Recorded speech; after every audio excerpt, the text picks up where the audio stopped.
Merci de nous recevoir chez vous. Bienvenue dans Zone Franche, votre émission dominicale sur Canal 3 Bénin. Nous vous proposons ce matin de partager le regard du parti Mouvement des élites engagées pour l'émancipation du Bénin, Mouel Bénin, sur les derniers développements de l'actualité nationale par cette période de pré-campagne électorale régentée par la haute autorité de l'audiovisuel et de la communication RAC. Nous allons essayer de donner du sens au droit constitutionnel à l'information des citoyens et surtout à la liberté d'expression tout en évitant de transgresser les règles éditées par l'instance de régulation.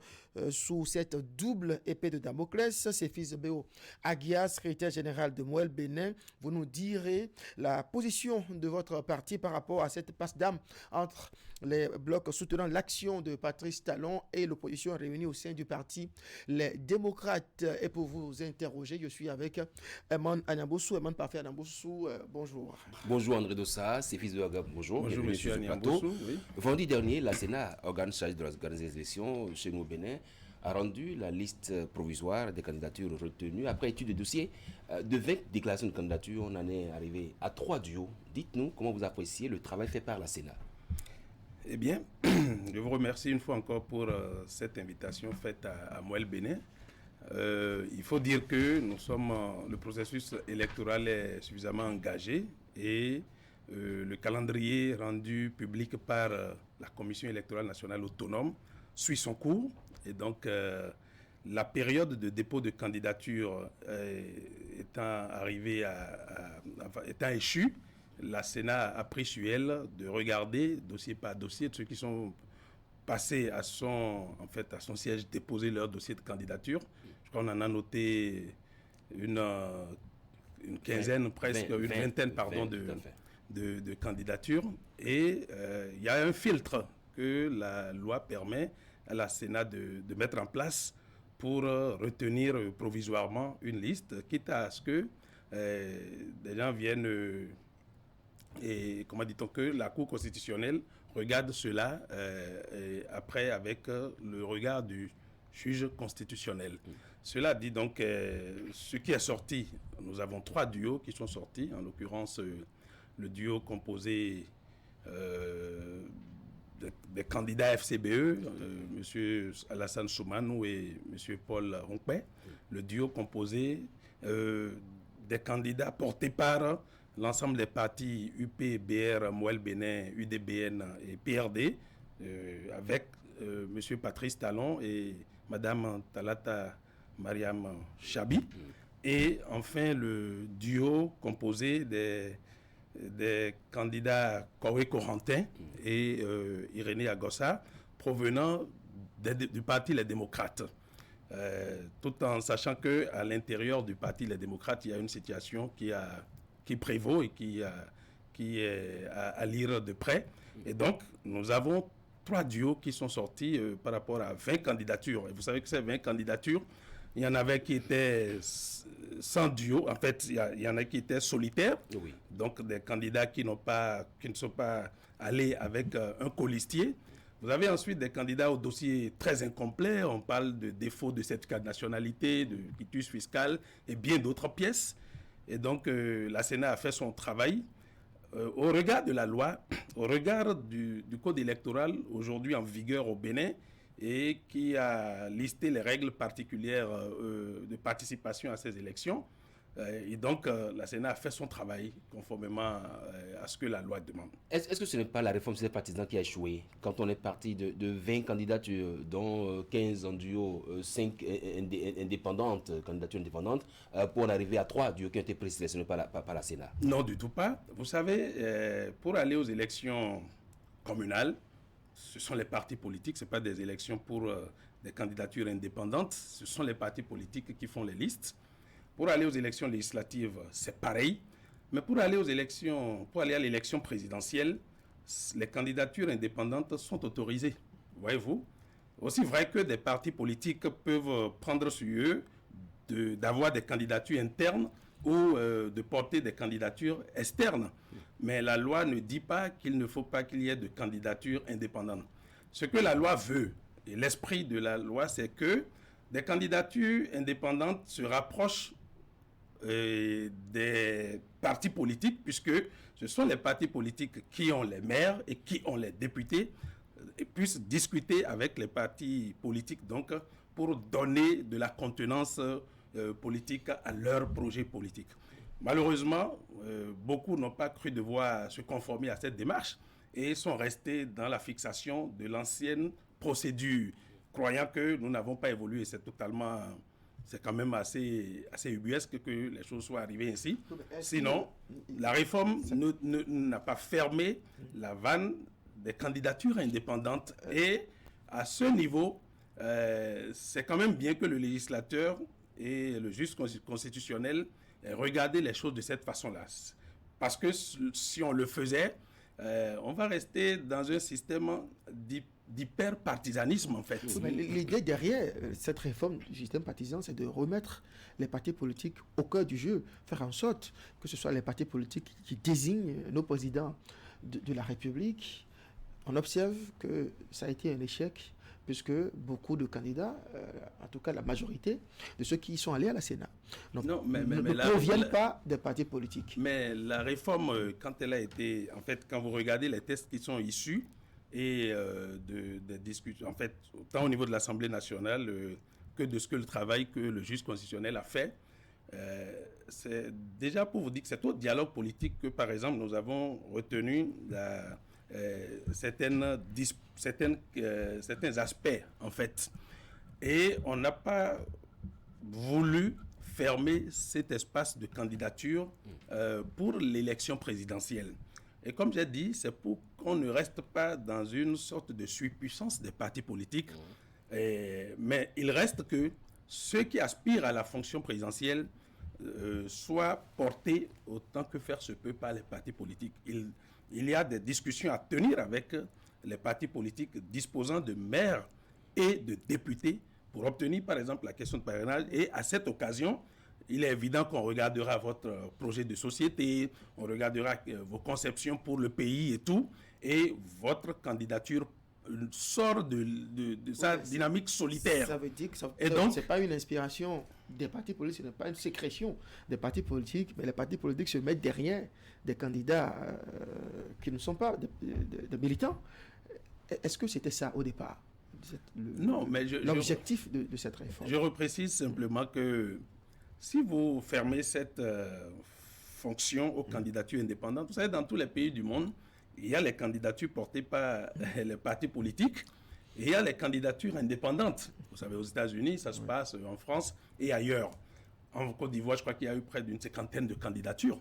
Mais vous savez que ce sont les candidatures portées par les partis politiques qui prennent le devant, en réalité. Parce que lorsqu'un individu, il est seul, et il marche seul, on ne le contrôle pas. Quelles sont ses perceptions, quelles sont ses pulsions et tout le reste, on ne le maîtrise pas. C'est pour ça qu'on lui demande d'aller dans les partis politiques. Mais à défaut de militer au sein de ces partis politiques. Très bien, de mûrir pour qu'on le découvre. Mais à défaut, lorsqu'il aspire à la plus haute charge nationale, c'est qu'il se mette en relation avec les partis politiques pour que cela soit, il y ait ce soubassement qu'on lui apporte en termes de parrainage. Et je dis bien derrière, il n'y a pas que le parrainage. Il y a des discussions politiques profondes parce que vous avez vu le débat nous ne savons pas quel est le projet de société de tel. Nous ne savons pas ce qu'il porte. Il y a des débats où on dit on ne s'attaque qu'à l'actualité. On veut comprendre. Et donc, malheureusement, certains qui étaient dans ce projet politique de candidature à l'élection présidentielle n'ont pas cru devoir se rapprocher des partis politiques, parce que vous avez vu que des partis politiques ont pu dire que, par exemple, pour avoir le parrainage, nous ne porterons que des candidatures issues de partis politiques. Ça veut dire que la réforme a tout son sens aujourd'hui. Alors, de 20 déclarations de candidature, nous en avons il y a 5 qui sont allés en singleton. Est-ce que ce n'est pas une forme de contestation des réformes? Bon, et il y a également dans les 15 duos, il y en a qui disent nous sommes en duo mais nous ne voulons pas de parrainage. C'est toute la confusion que d'aucuns ont voulu installer, mais il faut lire leur démarche. Ceux qui sont allés avec des dossiers complets, vous voyez bien des personnes qui avait du mal à dire concrètement quelle était la démarche dans laquelle elle s'inscrivait en venant même à la Sénat. Et il y en a qui, dont les dossiers n'étaient pas complets. Il y en a qui n'ont même peut-être pas mené ces discussions avec les élus pouvant les parrainer. Ceux particulièrement qui disent qu'ils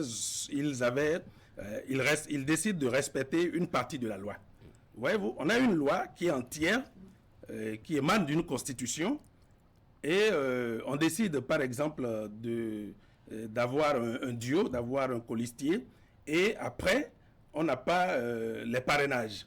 On ne peut pas respecter une partie de la loi et en laisser une autre. La loi, elle est entière.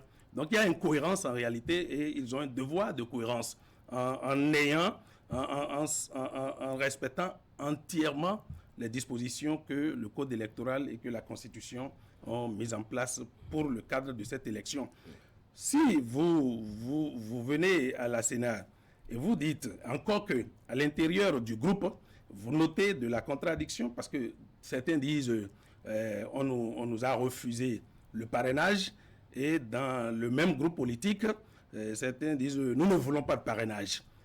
Il ne faut pas s'attendre à autre chose que de constater que leur dossier sera incomplet et que la Sénat va agir comme elle a agi. Donc, c'est un peu cela qu'on peut dire. Et la réforme suit son cours. Et puis après, vous savez, lorsque une réforme arrive ou des réformes sont mises en place et qu'on commence par les mettre en œuvre, il faut les éprouver. Vous voyez, aujourd'hui, tout ce qui est en train d'arriver, c'est une façon, c'est un test pour voir si tout ce qui a pu être élaboré en termes de dispositions légales autour de la réforme. C'est la première fois que nous tenons une élection présidentielle après la réforme.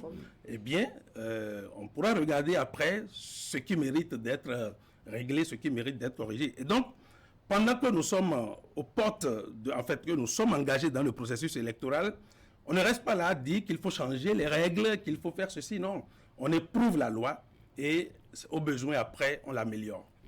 Le Bénin, la démocratie, c'est une démocratie pluraliste. Nos élections présidentielles, notamment, donnent lieu à une multitude de candidatures. On a souvent un bulletin de vote assez chargé. Et cette fois-ci, on est en train d'aller vers un bulletin qui ne comportera que 3 tickets présidentiels. Ça fait quand même un peu bizarre. En tout cas, c'est inhabituel, c'est fils Béo-Aguia. Et c'est pour ça que nous pouvons conclure que la réforme prospère, en réalité. Parce que si nous sommes sortis de la pléthore... Est-ce que c'était vraiment ça l'objectif? C'était quoi? De limiter les choix pour le citoyen? Non, les choix ne sont pas limités. Déjà que les candidatures indépendantes ne sont pas fermées, on a autorisé tout le monde, tous ceux qui peuvent respecter la loi, d'aller se candidater. Donc, c'était ouvert. Si à l'arrivée, ce que la loi a mis en termes de filtre ou de filtrage nous permet d'avoir ce que nous avons eu, eh bien, ce serait tant mieux. Vous savez, par exemple, si tous ceux qui avaient des projets politiques liés à cette élection avaient pu mobiliser les parrainages comme il se doit et avaient respecté les autres dispositions, parce qu'il n'y a pas que le parrainage, que ceux qu'on a éliminés n'ont pas respecté. Les gens sont sans certificat de nationalité. Donc, si on avait pu respecter cela, vous verrez qu'on pouvait aller au-delà de 3. Si certains partis politiques étaient restés cohérents et suffisamment dans une démarche suffisamment construite, ça aurait pu dépasser cela. Lorsque des candidats disent qu'ils ne vont pas demander le parrainage, bon, comment est-ce qu'on pourrait avoir une multiplicité? On a eu ceux qui se sont conformés à la loi, le duo des FCBE, le duo porté par les partis que j'avais cités tantôt, le duo Patrice Talon et Mariam Chabi Talata, et le duo Corée Corentin, Irénée Agossa. Je ne sais pas si c'est vraiment bien de citer des noms de candidats, parce que ce n'est pas très facile en ce moment, compte tenu de la décision de la HAC. C'est une instance de régulation, fait son travail. Alors, dites-nous, Céphise Béo-Aguia, vous avez dit tout à l'heure s'ils avaient pu obtenir le parrainage, ainsi de suite. Alors, ça veut dire qu'il y a une frange de la classe politique qui ne participera pas à cette élection présidentielle. Peut-on en conclure que ce processus-là est inclusif? Le processus est bel et bien inclusif parce que déjà, on peut noter quand même que dans les 3 duos, c'est 2 duos qui proviennent de l'opposition. Il faut regarder cela.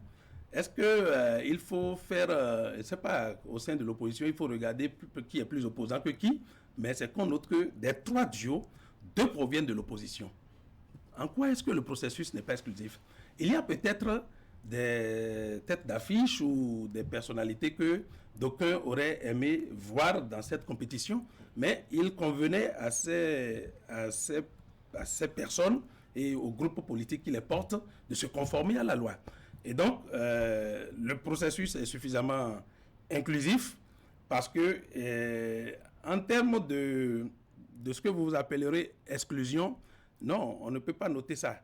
Mais si on regarde d'où nous sommes venus, parce que vous vous rendez compte qu'il y a une marche de certains à ne pas prendre part aux élections en réalité. Je prends le processus lié aux élections législatives de 2019. Non, un procès d'intention. Non, ce n'est pas un procès. Mais vous regardez cela. En 2019, nous, Noël Bénin, nous nous sommes préparés pour aller aux élections. Mais nous n'avons pas pu atteindre cet objectif parce que nous avions rencontré des difficultés par rapport à la loi. Nous n'étions pas les seuls. D'autres partis étaient dans cette même situation. Mais lorsque le président de la République, à l'époque, a souhaité que le président de l'Assemblée nationale dirige une dynamique comment dit-on, de concertation avec les forces politiques intéressées par cette élection, mais à l'occasion, pour atteindre cet objectif, certains partis politiques ou des personnes qui les représentaient ont commencé par sortir. Ouais, on réclame par exemple la dissolution de la Sénat à cette occasion, on réclame plein de choses et ça fait que nous n'avons pas pu avancer pour avoir une loi dérogatoire à cette occasion. Et donc, c'était les premiers pas qui mettaient les choses en place parce que à cette élection déjà, on n'aura pas les députés. Ces partis politiques n'auront pas les députés. Nous arrivons à aux élections communales, il y a eu à peu près les mêmes logiques. Parce que si ces groupes et personnalités étaient restés soudés et unis, aujourd'hui, le procès qu'ils font, ou bien le débat qui est fait, ne se ferait pas parce qu'ils auraient eu leurs élus pour ne pas avoir besoin d'aller marchander des parrainages. Parce que, à vrai dire, on pourrait penser que si les élus actuels devraient faire dans une démarche de ne regarder que eux-mêmes et leurs projets et leurs choix politiques, eh bien, certains ne trouveraient pas de parrainage. Mais le devoir républicain, le sens républicain pour que les élections soient inclusives, les a poussés à aller proposer cela à des partis ou à des candidatures de l'opposition pour souhaiter que l'élection soit inclusive. Mais lorsque vous allez faire cette offre et que les partis disent qu'ils ne sont pas intéressés par cette offre, il y a problème. Il y a un parrain, un député qui a fait des déclarations, ça fait un peu le tour de la toile, et qui a avancé qu'on aurait confisqué sa fiche de parrainage. Est-ce que ça ne vient pas un petit peu conforter certaines déclarations d'une des personnalités candidates de l'opposition qui dit que on n'a pas pu le permettre d'avoir les parrainages?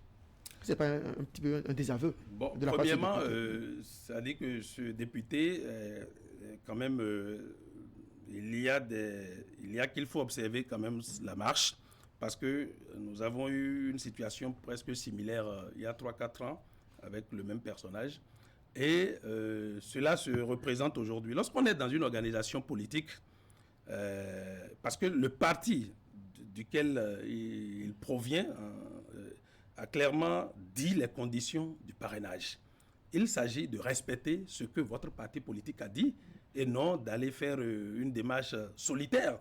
De toutes les façons, je pense bien que le parti duquel il est issu prendra les mesures qui s'imposent pour régler, si c'est des questions de discipline interne, régler ces questions-là. Parce que aujourd'hui, ce n'est pas que Lorsque nous regardons bien d'autres partis, lorsqu'il y a des problèmes de discipline ou quelqu'un ne se met pas dans la marche que son organisation lui recommande, eh bien, on peut le sanctionner. La déclaration de ce député intervient en pleine polémique sur le parrainage. Il y a une progressiste qui dit, par exemple, qu'elle allait même proposer ses parrainages à des candidats de l'opposition. Le BR également qui dit la même chose. Et c'est cette opposition qui dit non, qui n'en est pas question. Finalement, qu'est-ce que se passe-t-il? Comment vous appréciez à Moël Bénin cette situation autour des parrainages? Bon, c'est ce que j'essayais d'évoquer tantôt, c'est de constater que est-ce qu'il y a une forte volonté, une forte ambition de participer de façon légale à l'élection présidentielle? On peut y avoir à rediscuter. Lorsque un groupe politique se retrouve à la Sénat, avec un groupe politique se retrouve à la Sénat, non, suivons à l'élection alors qu'ils ont eu plusieurs ambitions, plusieurs candidatures. Oui, vous voyez déjà, mais ça, je vais revenir dessus. Lorsque ce groupe politique finit par se retrouver à la Sénat et que le premier responsable dit nous ne prendrons pas les parrainages, nous n'en voulons pas parce que cela ne nous paraît pas conforme à la démocratie, à tout ceci. Et en même temps que une candidate, la candidate de ce groupe politique dit nous sommes allés rechercher les parrainages et il y a des situations. Voyez-vous, je parle forcément de besoin de cohérence, d'un devoir de construction à l'intérieur du groupe. Le groupe politique déjà a eu une situation qui l'a beaucoup secoué. Il y a une diversité de candidatures, je crois une demi-douzaine pratiquement des ambitions qui sont nées. Ça veut dire que ces projets ou ces candidatures sont allés, semble-t-il, isolément négocier les parrainages. Voyez-vous, pour ceux qui étaient restés dans cette marche de négociation, à l'arrivée, on ne peut observer que ce qu'on observe là, de ce que le groupe politique doit quand même se replier sur lui-même pour voir. Et vous avez vu toutes les sanctions qui tombent tous les jours concernant des responsables à l'intérieur du groupe. C'est déjà le problème qu'il faut régler et ensuite se conformer à la loi. Alors, vous avez dit que dans le trio de candidats qui va sans doute être confirmé pour la présidentielle, il y a 2 de l'opposition. Il y a au moins un, c'est vrai, que c'est un duo qui a été suspendu, en tout cas qui ne peut plus se prévaloir, n'est-ce pas, des attributs de la bannière du parti politique dont ils sont issus. Peut-on toujours considérer que, effectivement, cette élection est inclusive et que toutes les sensibilités politiques sont représentées? Comme je l'ai dit, l'élection est bel et bien inclusive parce que, premièrement, vous avez 2 duos des 3 qui proviennent de l'opposition. Il y a un duo qui est suspendu. Non, c'est lié aux difficultés de cohésion interne à leur groupe. Parce que ces personnalités avaient des ambitions de candidature à la candidature à l'intérieur de leur groupe.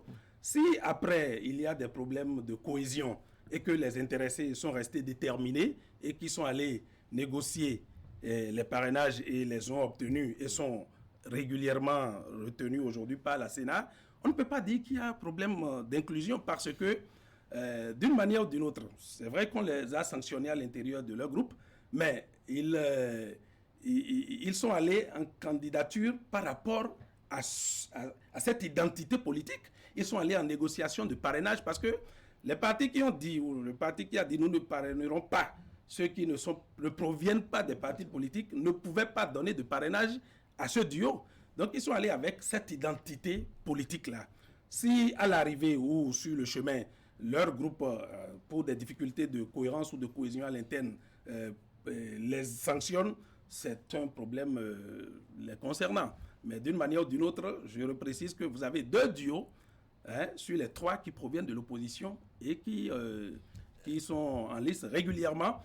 Et il faut que, alors, l'opinion qui consiste à dire que l'élection n'est pas inclusive, l'opinion qui consiste à dire qu'on a écarté des gens, vous savez, une élection, elle est forcément, elle ne peut pas être aussi inclusive que ça. Il y a des règles qui excluent des gens. Ceux qui n'ont pas 40 ans ne peuvent pas aller à cette élection. Ceux qui en ont au-delà de 70 ne peuvent pas aller parce que la réglementation mise en place par notre Constitution fait cela. Si certains qui avaient des projets politiques on ne les retrouve pas, il ne faut pas, parce qu'on ne les retrouve pas, eux particulièrement, qu'on continue de dire que l'élection n'est pas inclusive.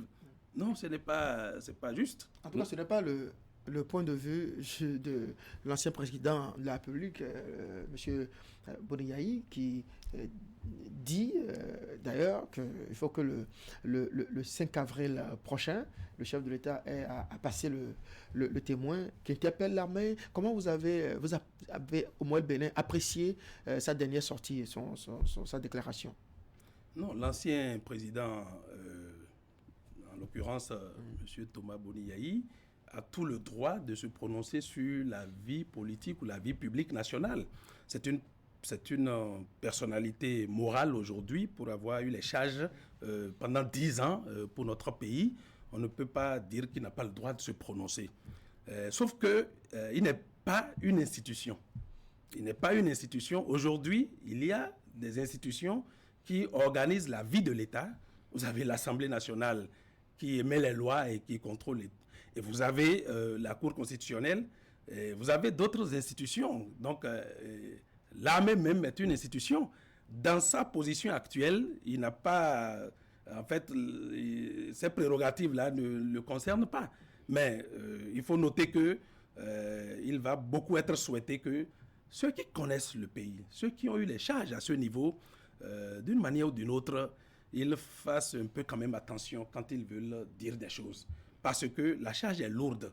Et on a besoin de personnes qui se retirent d'une manière ou d'une autre et restent dans un rôle d'appui-conseil. Surtout quand on est arrivé à ce niveau. Il y a combien qui sont arrivés à ce niveau dans le pays? Il n'y en a pas, on peut pas, c'est pas un gros effectif. Donc quand on a fait ça, il y a un besoin quand même de retenue d'une manière ou d'une autre pour que tout le respect qui doit vous être dévolu, cela puisse arriver. Parce qu'on a besoin quand même que vous ne soyez pas aussi totalement dans le parti pris que soit. On ne peut pas lui dire qu'il ne va pas militer, non. Mais on a toujours besoin que cela soit un peu plus élevé. Avant Bouni, il y a quand même des acteurs politiques qui sont revenus sur la même, c'est pas la polémique des 45 jours. Il n'est pas le seul. Non, bien entendu, je pense que c'est la loi d'abord qui organise la République. L'État est une institution politique et il est organisé par la loi. Et donc, l'histoire ou l'affaire des 45 jours reste tout à fait conforme à la réglementation en vigueur au Bénin parce que pour avoir pris part au dialogue politique, nous savons d'où nous sommes partis. Le dialogue politique où toutes les forces politiques étaient représentées, y compris celles de l'opposition. Sur les 11 partis à l'époque qui étaient réguliers, il n'y a que 2 qui ne sont pas venus. Mais le principal parti de l'opposition à l'époque, le FCBE, était là. Et il ne faut pas dire qu'à l'époque, l'ancien président n'était pas toujours autour d'eux. C'est après qu'il s'est retiré. Et donc, tout le monde était là. Et c'est à cette occasion que nous avons retenu d'aller aux élections générales, vu ce que les élections cycliques nous créent comme situation dans le pays. Et quand on a décidé cela, il va y avoir un alignement des mandats. Et quand il y a alignement des mandats, ce qu'il se produit va se produire. Et bien entendu que le président de la République va prêter serment devant des institutions. Donc, quand cela arrive, ce n'est pas... en fait, si on sort du partisanisme teinté, comme j'aime à le dire, c'est-à-dire on est dans un parti pris total, qui ne nous permet plus d'être totalement lucide, on va dire beaucoup de choses. Mais il s'agit de regarder la loi, de regarder ce qui a été fait, et comme on dit, dans le droit, c'est le bon sens qui organise le droit. Oui, ce qu'on a pu constater au niveau des candidatures, c'est qu'il y a un front pour la restauration de la démocratie qui a été créé, qui a eu ses candidatures également.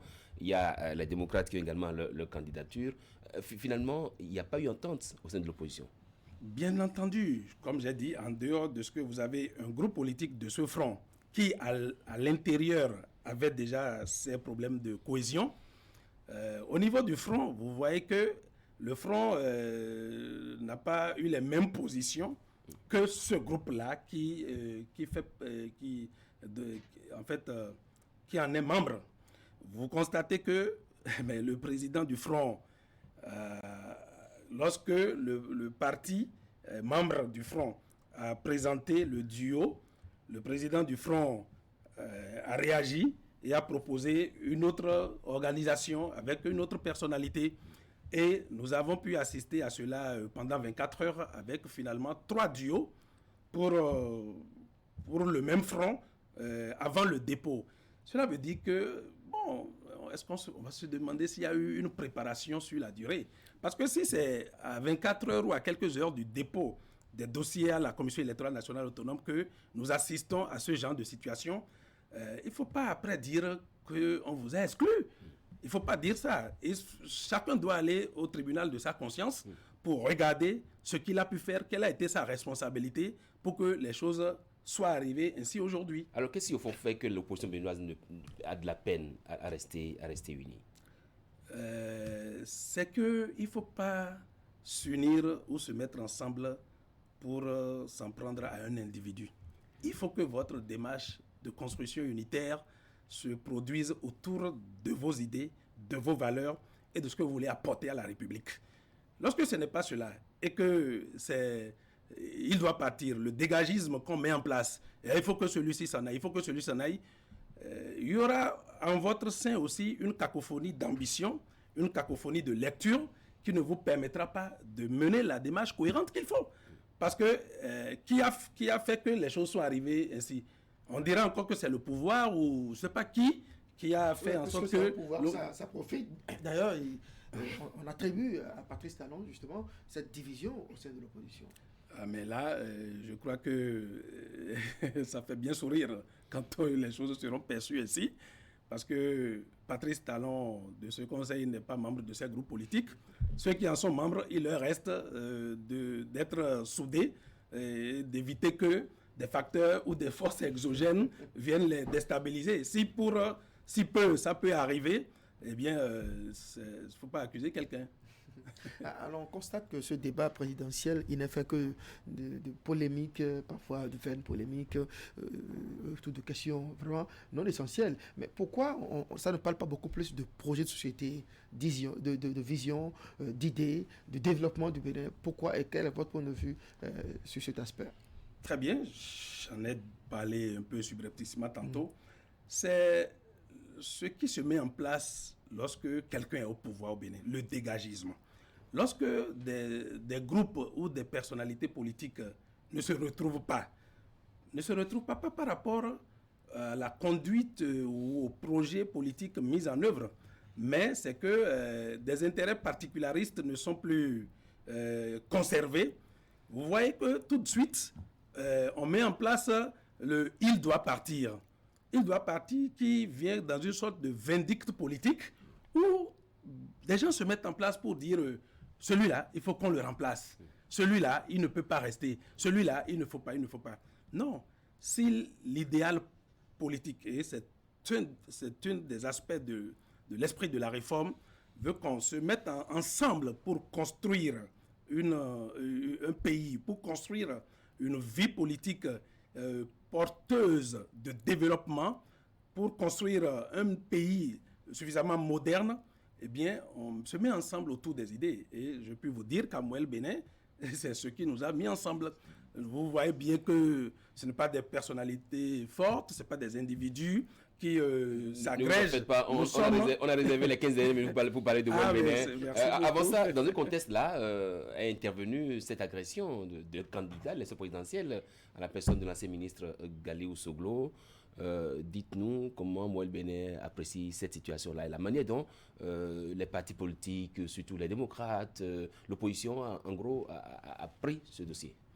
Toute vie est chère et que lorsqu'un drame survient sur quelqu'un d'entre nous, sur l'un d'entre nous, nous avons à compatir forcément et souhaiter que la lumière se fasse par notre système judiciaire et sécuritaire. Je crois que cette démarche est en cours et souhaiter que l'intéressé, sa santé s'améliore et tout. Mais il ne faut pas asseoir autour de cela la polémique politique ou politicienne.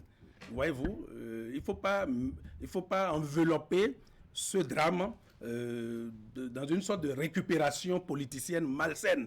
Parce que pour ce qui porte atteinte à la vie d'un individu, lorsqu'on commence ce genre d'emballage, c'est que on se dit, mais comment est-ce qu'on peut laisser l'essentiel du débat sur la santé de l'intéressé et ne faire que ça.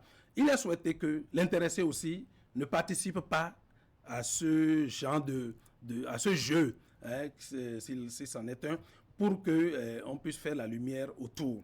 Et nous, à Moelle Bénin, comme j'ai dit, nous compatissons. La lumière va se faire forcément. C'est que les différentes parties, il va être nécessaire qu'elles se rendent disponibles pour que la vérité, comment dit-on, puisse, en tout cas, on espère que la police parvenir à tous. Continue de façon de travailler. Voilà. On ne va pas tarder à nous informer. Le sujet a préoccupé la mission de la CEDEAO qui a séjourné dans notre pays, puisque dans le communiqué final qui sanctionne cette mission, il en a été question. Vous avez sans doute pris connaissance du contenu de ce communiqué, la CEDEAO, la mission de la CEDEAO qui a rencontré les différentes parties prenantes au processus électoral en cours. Comment vous analysez cette position de la CEDEAO? Très bien, nous avons pris part aux différentes rencontres organisées. Moelle Bénin a pris part à ces rencontres au titre des partis politiques de la majorité présidentielle. Et que ce soit la rencontre avec le représentant spécial des Nations Unies, M. Mohamed Ibn Chambas, et la mission de la CEDEAO. Il faut dire qu'à chaque fois, nous avons dit nos réflexions sur ce qui est en cours sur le processus, d'où nous sommes partis et ce qui est souhaité. Je pense bien que ces missions internationales se tiennent régulièrement à l'occasion dès que des processus électoraux s'ouvrent dans un pays, et ces missions se tiennent pour accompagner, parce que nous sommes dans la communauté internationale, nous sommes dans la communauté sous-régionale. Et je crois que les institutions de cette nature ne viennent pas pour se positionner dans le débat. Ce n'est pas leur rôle. Contrairement à ce que certains attendent d'elles, ce n'est pas leur rôle de venir prendre parti. Et ce n'est pas leur rôle de venir non plus faire des injonctions à un État souverain. Donc, c'est des missions de bons offices, c'est des missions, d'aucuns disent qu'elles sont statutaires pour ces organisations. Je crois que ce qu'elles ont observé, elles n'ont pas trouvé que nous sommes dans des difficultés particulières pour la bonne tenue ou la tenue à bonne date de cette élection présidentielle. Et la CEDEAO d'ailleurs qui a annoncé l'envoi bientôt de ses observateurs pour surveiller le processus, la tenue donc de scrutin. Ici, il y a peut-être une petite différence. Ce communiqué de l'ambassade des États-Unis qui a appelé à la paix et à la retenue, qui exhorte les Béninois. On a observé en tout cas que chacun a essayé de faire son interprétation de ce communiqué de l'ambassade des États-Unis. Quelle interprétation en avez-vous faite au niveau de Moelle Bénin? Eh bien, nous avons noté simplement que l'ambassade des États-Unis, elle est présente au Bénin, elle nous suit, elle observe ce que nous faisons et souhaite que les choses se passent bien. À aucun moment, comme les autres organisations internationales, elle ne s'est positionnée sur le débat. Et non plus, elle n'a pas porté de jugement de valeur sur ce que nous sommes en train de faire. Elle a souhaité que les choses se passent dans la sécurité. Bon, voilà. Et donc, nous avançons. Et ceux qui pensent que l'ambassade des États-Unis a demandé de suspendre le processus, ce qui n'est pas du tout le cas, c'est complètement, ça tombe de sens.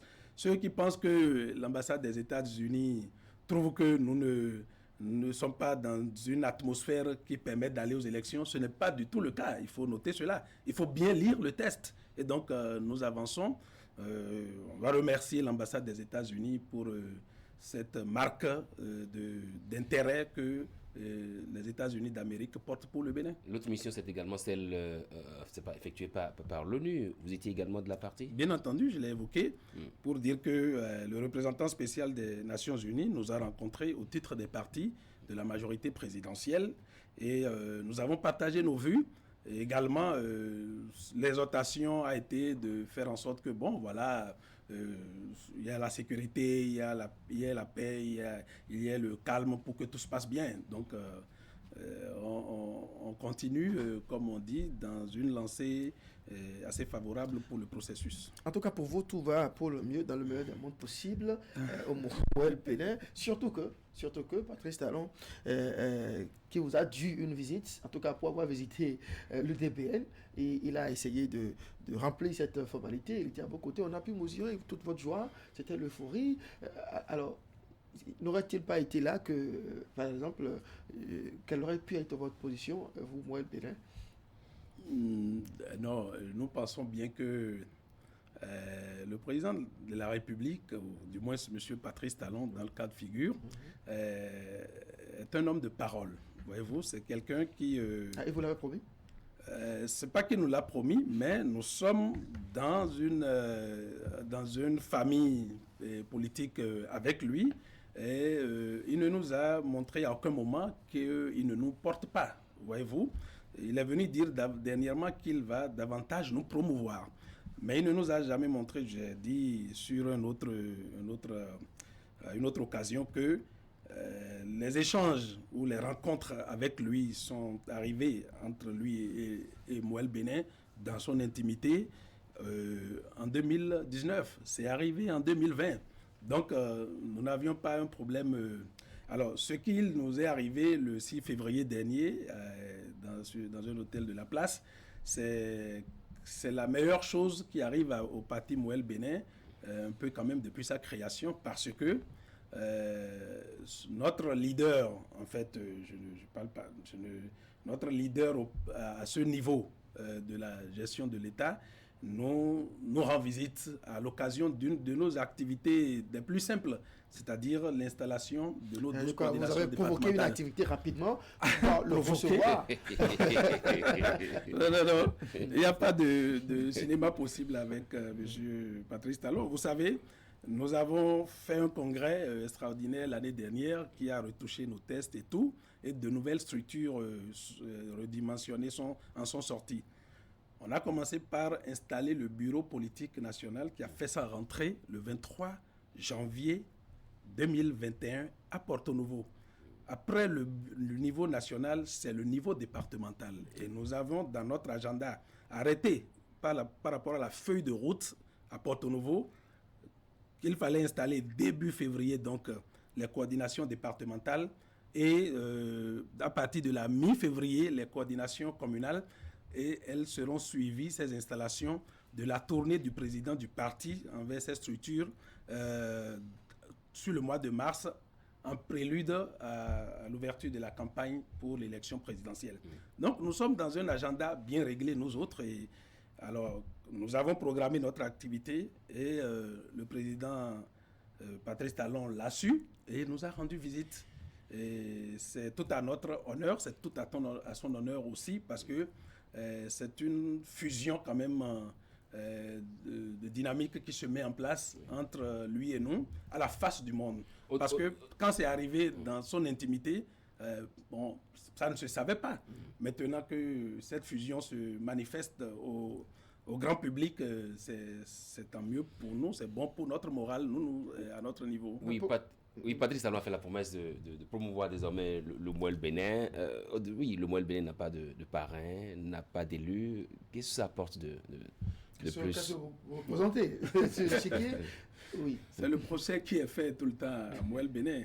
Parce qu'on va effectivement apprécier les partis politiques à l'aune quand même d'un autre élément. Est-ce que vous avez d'élus? Alors, pour un parti qui a quand même voulu prendre part aux élections législatives avec une liste nationale, pour un parti qui a voulu prendre aux élections communales avec une liste nationale, une liste qui impacte tous les 546 arrondissements, il faut noter que c'est un grand parti. Pour un parti conforme à la charte actuelle des partis, où le devoir c'est 15 membres fondateurs par commune et que ce parti existe, c'est que c'est forcément une grande organisation.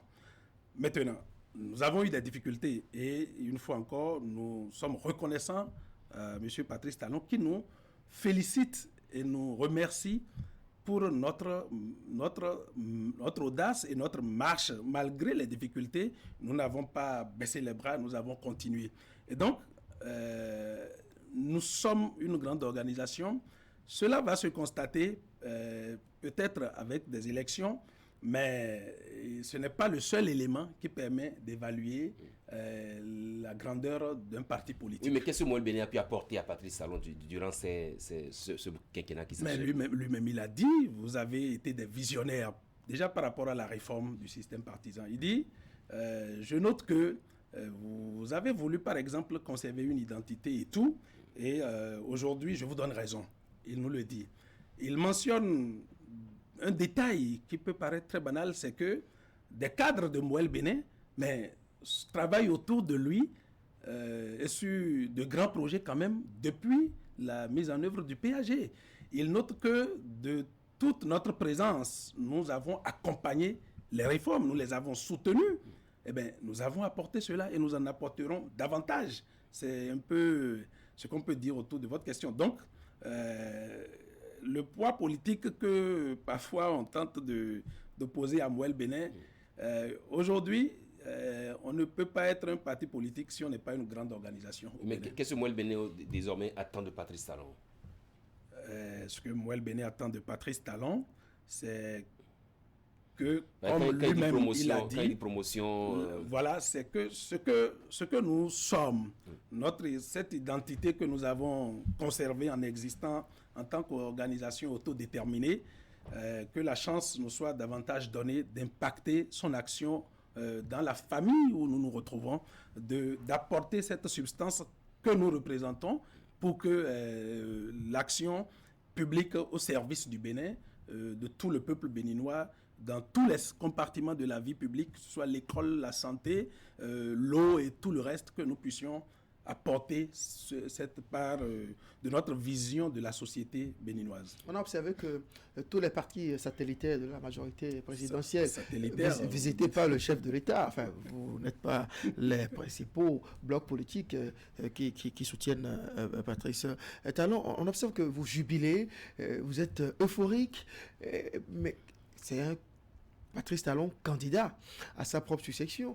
Pourquoi vous ne laissez même pas une petite place au doute par rapport à ses promesses, à tous ces engagements qu'il prend? Je le dis souvent et je le répète ici, Patrice Talon ne fait pas dans du chantage. Patrice Talon ne fait pas dans de la manipulation en ce qui nous concerne de toutes les façons. C'est un homme de parole et c'est un partenaire politique fiable. C'est pour ça que nous marchons ensemble. C'est pour ça que nous le soutenons. Nous ne sommes pas euphoriques particulièrement. Bon, maintenant, on peut manifester notre joie quand même de recevoir notre leader à ce niveau. Vous ne pouvez pas nous demander de bouder notre plaisir, autant que lui-même a dit qu'il ne va pas bouder le plaisir la grâce que le ciel lui fait d'avoir le soutien de Moël Béné. Donc, par une cérémonie de présentation du programme d'action du gouvernement, on a entendu Patrice Talon dire à l'endroit de, me semble-t-il, Adrien Ngouedi, j'ai toujours été votre poulain. Plus tard, le soutien du PAD à son action fut un soutien sans participation, comme ils l'ont souvent clamé. Qu'est-ce qui vous dit que dans les 5 prochaines années, s'il est réélu, que ces engagements, ces promesses ne resteront pas des lettres mortes? Bon, de toutes les façons, nous croyons en lui et nous sommes confiants qu'il tiendra ses engagements. Il est venu dire à la face du monde qu'il n'était pas au départ un de nos promoteurs forcément, mais qu'aujourd'hui, puisque le temps nous donne un peu raison et il le dit publiquement, qu'il prend sur lui de nous accompagner de toutes ces possibilités de nous promouvoir. Je crois qu'à ce niveau quand même, c'est fort. Et il faut en tenir compte. Et nous n'avons pas un souci particulier par rapport à cela. Le 11 avril prochain, c'est que nous allons aux urnes. Dites-nous comment Moël Béné prépare ces élections-là. Eh bien, nous nous organisons comme une bonne structure, une bonne organisation structurée. Vous avez pu voir que nous avons un agenda précis qui nous permet d'être sur le terrain. C'est d'apporter notre part notre part avec tous nos militants et les autres qui ne sont pas nos militants, de faire en sorte que d'abord cette élection se déroule dans le calme, la paix et tout, et aussi que notre défi politique autour de notre projet, de celui que nous accompagnons, que nous puissions atteindre nos objectifs. Et donc, nous nous préparons à cela. Non, bien entendu, nous nous préparons. Nous avons une feuille de route très nette sur ça. Je vous l'ai décliné tantôt avec nos structures, parce que ce sont les structures, ce n'est que sur elles, au niveau des villages et quartiers de ville, au niveau des arrondissements, au niveau des communes, ce n'est que sur elles que vous pouvez vous appuyer pour faire ce travail politique de terrain. L'autre défi aussi, c'est le taux de participation. Et bien entendu, et donc si on note les différents taux de participation depuis 2019, il va vraiment être intéressant que celui lié à l'élection présidentielle s'améliore. Cela, nous l'avons comme un de nos challenges, et c'est pour ça que nous restons mobilisés. Sefis Bouagia, nous sommes au thème de cette émission. On va quand même vous laisser quelques secondes pour conclure. Je voudrais vous remercier très sincèrement, le groupe de presse Canal 3 et vous, aussi particulièrement, pour cette opportunité que vous avez offert à Moël Bénin de venir un peu apprécier l'actualité politique nationale. Il va être souhaité que tous les acteurs quand même regardent un peu le pays et se disent qu'un État s'organise autour des règles, et que parfois on peut ne pas être d'accord avec les règles. Les règles peuvent être dures pour nous, et particulièrement nous, Moël Bénin, nous avons vécu cette dureté à des moments donnés. C'est de se dire que ce n'est pas la fin du monde, de construire la cohésion, de construire l'unité à l'intérieur des groupes politiques pour que la démocratie gagne au finish, comme ça va être le cas en avril prochain au Bénin. Merci beaucoup, Sefis Bouagia, secrétaire général du parti Moël Bénin, mouvement des élites engagées pour l'émancipation du Bénin. Merci Emmanuel Niabossou de nous avoir accompagnés. Chers amis téléspectateurs, merci de nous avoir suivis. Passez d'agréables moments devant Canal 3 Bénin. Au revoir.